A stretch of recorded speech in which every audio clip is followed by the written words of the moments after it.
Jihadhari na wachungaji wa mishahara. Mtu wa mshahara si mchungaji ambaye kondoo si mali yake. Umeona mbwa mwitu anakuja akawaacha kondoo na kukimbia. Mbwa mwitu hukamata na kutawanya kondoo katika ile Yohana 10:12. Ujumbe huu unakuja baada ya siku kadhaa zilizopita nilipokutana na mtu ambaye kwa maelezo yake anafanana na haya yaliyonenwa. Nakumbuka niliposti video ya ujumbe niliouandaa kuhusu umuhimu wa kuheshimu ndoa katika kundi moja la WhatsApp la watumishi mbalimbali wa Mungu. Lakini ghafla mtu mmoja anakuja na rekodi sauti yake, anasema acha mambo ya kijinga, ndoa ni nini? Wewe unajua ndoa, haya ni mambo ya mwilini, hujui Mungu alikuwa anamaanisha nini, ni mke mmoja au zaidi. Nilipigwa na butwaa.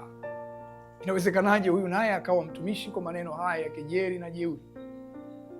Nilimjibu kama ifuatavyo, kwamba kama Roho amenena nawe basi iwe hivyo, lakini kama umenena kwa akili zako basi Mungu ahukumu kati ya mimi na wewe ni nani ambaye hayuko sahihi. Nikawaza, wachungaji wa aina hii wanaumiza watu wangapi?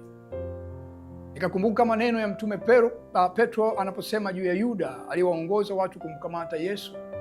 Yuda huyu alikuwa amehesabiwa pamoja na mitume wa Yesu Kristo katika huduma ya utume, lakini Yuda alinunua konde la ijara ya udhalimu, akaanguka kwa kasi, matumbo yake yote yakatoka. Lakini Yuda siye Iskariote, huyu ni Yuda Thadayo. Anaandika kuhusu watumishi wa aina hii katika ile mstari wa 16.